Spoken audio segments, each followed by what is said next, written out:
इन तीन के अलावा ऑप्शनल एक्सरसाइज में एक तो बहुत ही अच्छा क्वेश्चन है। एक तो बहुत ही अच्छा क्वेश्चन है। फर्स्ट क्वेश्चन ऑप्शनल का पूछा हुआ भी है बोर्ड ने दो तीन बार। क्वेश्चन नंबर वन,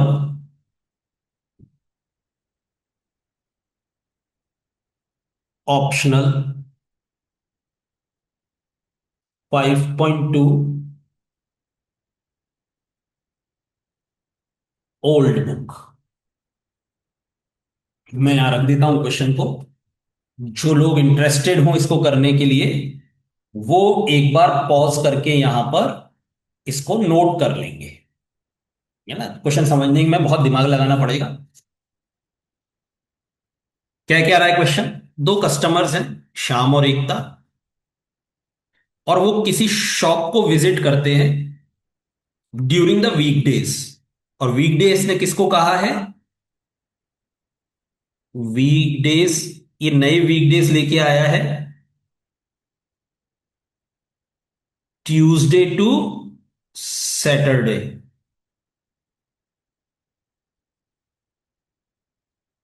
कितने डे हो गए? ये 5 डेज हो गए। यानी यहां पर संडे मंडे की छुट्टी है। तो दोनों में से कोई भी किसी भी दिन जा सकता है शॉप पर अपनी शॉपिंग वगैरह करने के लिए। उससे रिलेटेड ये इसने क्वेश्चन पूछा है। एक तरफ श्याम है और दूसरी तरफ एकता है। शाम के लिए शॉप विजिट करने के possible ways can go on Tuesday, Wednesday, Thursday, Friday और सैटरडे। और एकता के लिए इसी तरीके से ऐसे बनाना चाहिए। और एकता के लिए वही ट्यूसडे, वेंसडे, थर्सडे, फ्राइडे और सैटरडे। दोनों ट्यूसडे ट्यूसडे को विजिट करें तो हम इसको आउटकम को क्या लिख सकते हैं? टीटी। इधर से टी इधर से डब्ल्यू तो टी डब्ल्यू।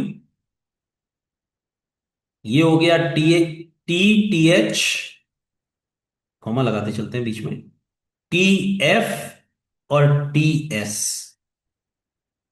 इस तरीके से ये टेबल हम पूरी भरकर टोटल आउटकम्स बना सकते हैं।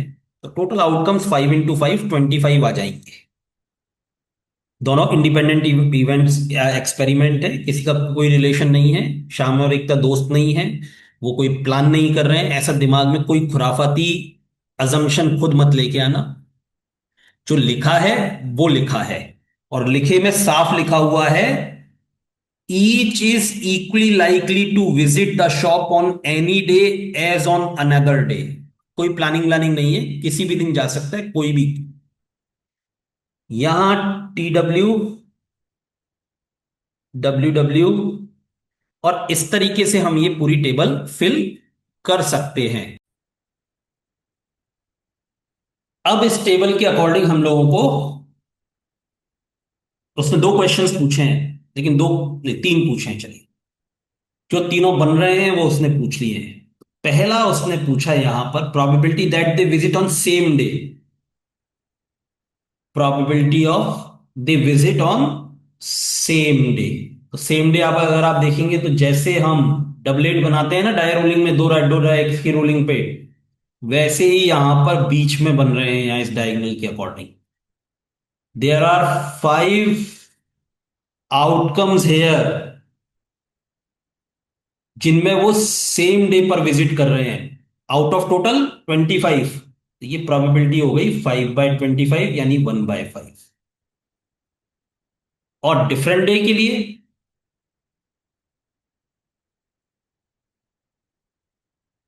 तो सेम नहीं है, वो डिफरेंट है, उसमें भी कोई दिक्कत नहीं है। अभी 5 हटा दीजिए, रिमूव दीज 5।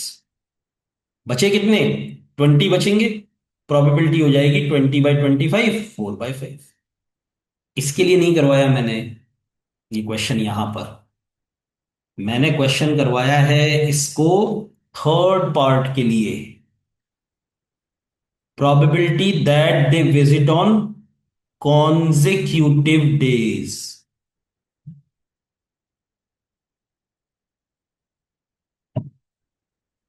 दिमाग खोल के समझिएगा ध्यान से। कॉन्जिक्यूटिव डेज,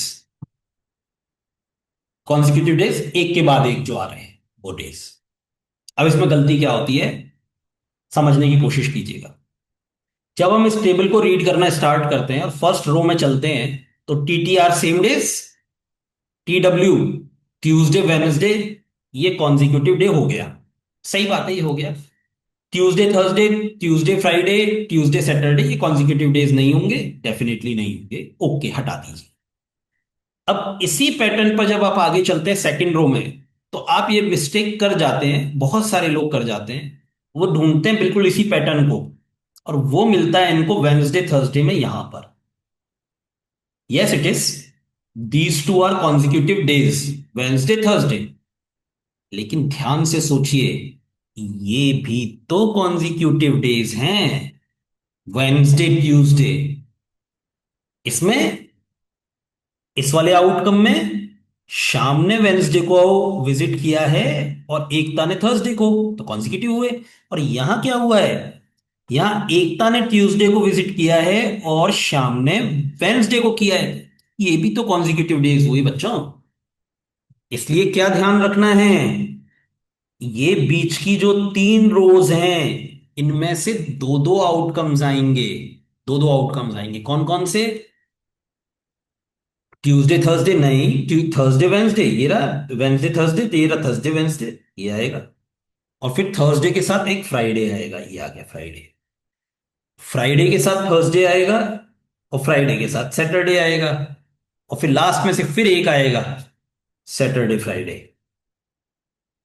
और कोई सा नहीं आएगा इसमें से। कितने हुए?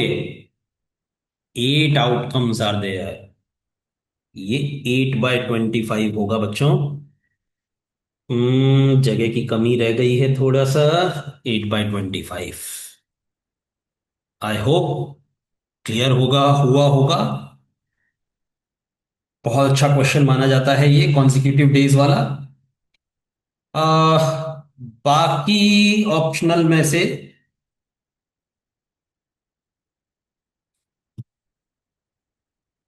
छोटा छोटा हिंट देता हूं। A die is numbered, normal die नहीं है। 4 और 5 गायब हैं।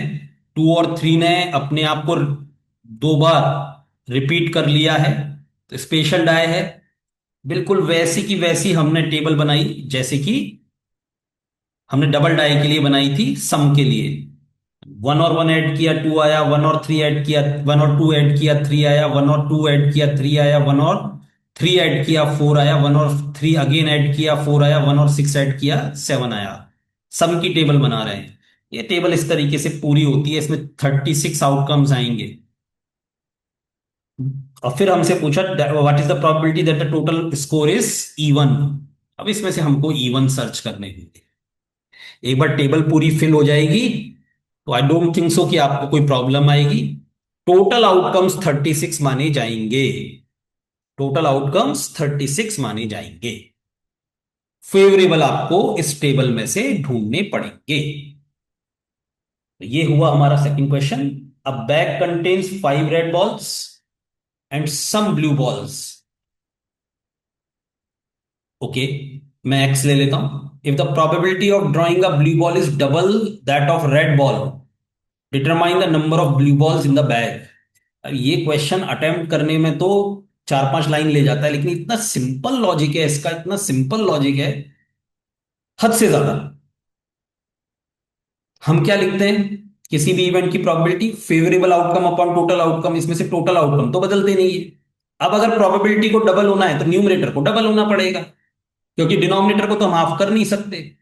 उसने क्या कहा, ब्लू बॉल की प्रोबेबिलिटी रेड बॉल की प्रोबेबिलिटी से डबल है। इसका मतलब ब्लू बॉल रेड बॉल से डबल है। ब्लू बॉल, अगर रेड बॉल 5 है तो ब्लू बॉल 10 है। Simple logic. लेकिन इसी को अगर 2 नंबर में पूछ ले तो अटेम्प्ट कैसे करेंगे, ऐसे तो नहीं समझा के आ सकते, ये तो MCQ वाला अप्रोच हो गया। लिखते कैसे हैं इस क्वेश्चन को? Question number 3, optional old book.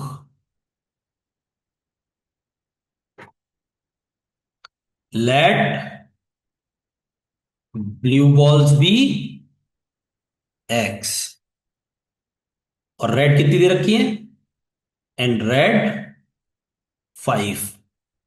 So total balls x+5। Now probability of blue balls x है और टोटल है x+5, and probability of red ball 5/x+5। According to question क्या रिलेशन दे रखा है दोनों में, probability of blue ball is मतलब equals to double, double 2 times यानी 2 multiply the probability of red.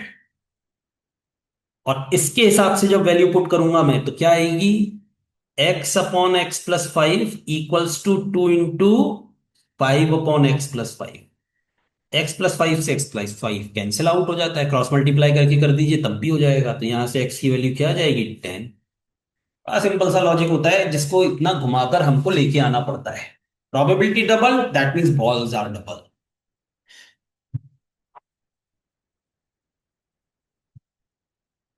Similar question, question number 4 है,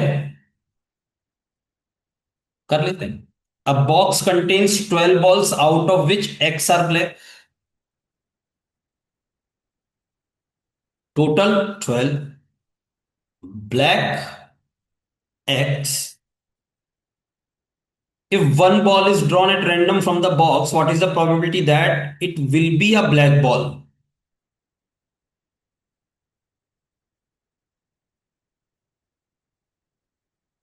Probability of black क्या हो गई, x/12। लेकिन यहां रुकता नहीं है, ये आगे बढ़ता है। ये क्या कहता है, if 6 more black balls are put in the box, new situation. वो कह रहा है 6 न्यू ब्लैक बॉल्स, तो ब्लैक कितनी हो गई, x+6। इसमें एक ही गलती होती है, यहां हम टोटल बॉल्स नहीं बदल पाते। टोटल भी तो बदलो भाई, 6 ब्लैक बॉल डाली गई हैं तो टोटल भी तो 18 हो जाएंगी। The probability of drawing a black ball is now double of what it was before. तो अब प्रोबेबिलिटी कितनी हुई, प्रोबेबिलिटी ऑफ ब्लैक नाउ, इसको किससे शो कर दें हम, ये P1 भी कर देते हैं, ये P2 भी कर देते हैं। अभी भी ब्लैक बॉल की प्रोबेबिलिटी अब क्या हुई, x+6/18। ये 2 स्टेप एक्सपेरिमेंट है, इसको पिछली बार की तरह मत कर देना, डबल हुई है तो डबल कर दी बॉल। नहीं नहीं, यहां कंपोजिशन ही चेंज कर रहा है, एक ही ड्राइंग पर दो अलग अलग की नहीं बात कर रहा है कि रेड की और ब्लैक की बताओ ना, ब्लैक की ही पूछ रहा है दो अलग अलग स्टेप्स में। इसलिए पुराना लॉजिक यहां नहीं लगेगा, अलग लॉजिक लगेगा। अब प्रोबेबिलिटी बनी x+6/18, और रिलेशन क्या दे रखा है प्रोबेबिलिटीज का, कह रहा है नई वाली जो प्रोबेबिलिटी आई है ना P2B, it is double of P1B। Value put करो, x+6/18 equals to 2 × x/12। Simple calculation of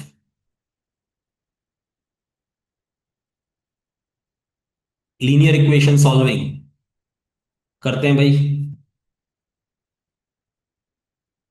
ये 18 उधर क्रॉस मल्टीप्लीकेशन में ले गया मैं, 18x/6, 3 टाइम्स क्या बन गया, ये 3x बन गया। ये x उधर ले जाके सब्ट्रैक्ट कर देता हूं, 3x - x, रिजल्ट क्या बन गया, ये 2x। यहां फ्लिप कर देता हूं इक्वेशन को, 2x = 6 और x = 6/2 3। ओरिजिनली बैग में कितनी ब्लैक बॉल थी, 3 ब्लैक बॉल थी, टोटल 12 थी, यानी अदर कलर की 9 थी। बाद में कॉम्पोजिशन चेंज करके क्या किया उसने, 6 और ब्लैक डाल दी तो 9 हो गई, लेकिन टोटल बॉल्स भी बदल कर क्या हो गई, 18 हो गई। इस तरीके से इसने इस क्वेश्चन को यहां पर मांगा है। अच्छा क्वेश्चन है। Question number 5। A jar contains marbles, कंचे। Some are green and other are blue. दो ही कलर के हैं। Some green and blue. Green and blue. If a marble is drawn at random from the jar, the probability that the green is 2 by 3. Find the number of blue balls in jar. Total दे रखे हैं 24। मैं कहता हूं इसमें से green थे x, तो ब्लू कितने बचे भाई? जब भी ऐसा होता है किसी टोटल को दो पार्ट्स में डिवाइड करना होता है, तो पहला एक्स और दूसरा टोटल माइनस एक्स हो गए। तो प्रोबेबिलिटी ऑफ ग्रीन क्या हो गई? प्रोबेबिलिटी ऑफ ग्रीन हो गई x by 24। And probability of blue 24 minus x by 24। दोनों के बीच में रिलेशन दे रखा है क्या? दोनों के बीच में रिलेशन नहीं दे रखा है। एक्चुअल में प्रोबेबिलिटी ऑफ ग्रीन दे रखी है उसने। प्रोबेबिलिटी ऑफ ग्रीन दे रखी है तो प्रोबेबिलिटी ऑफ ग्रीन के साथ हम इक्वेट कर देते हैं। एक्चुअल में इसकी रिक्वायरमेंट मुझे है ही नहीं। ठीक है। Probability of green x by 24 and which is given equals to 2/3। तो यहां से x की वैल्यू आ जाएगी 24 इंटू 2/3, दैट इज 16। उसने पूछा हमसे ब्लू बॉल्स का नंबर, प्रोबेबिलिटी दी ग्रीन की, पूछा ब्लू का। कई लोग क्या करते हैं, यही आंसर लगा जाते हैं। ध्यान से पढ़ लेना क्वेश्चन को। So number of blue balls 24 minus 16, 8 answer. इसको कई और तरीके से भी अटेम्प्ट किया जा सकता है। मैंने बिल्कुल प्लेन वाला सिंपल वाला कॉन्सेप्ट समझाया है। लॉजिक इस तरीके से भी लग सकता है कि ग्रीन की प्रोबेबिलिटी 2/3 है, तो ब्लू की प्रोबेबिलिटी 1 माइनस 2/3, 1/3 हो जाएगा। दोनों में आपस में प्रोबेबिलिटीज का रिलेशन क्या हो गया? डबल का। टोटल 24 बॉल्स हैं, एक के पास डबल है, एक के पास सिंगल है, यानी टोटल 3 पार्ट्स हैं। तो single part is 8 and double part is, यानी 24 को 3 से डिवाइड किया तो 8 आया। तो single part is 8 and double part is 16। ऐसे भी लॉजिक लग सकता है, लेकिन वो एमसीक्यू के लिए है। हमको तो क्वेश्चन अटेम्प्ट करना आना चाहिए, पूरा दिखाना आना चाहिए। क्लियर? डन। ऐसे खत्म होती है हमारी प्रोबेबिलिटी।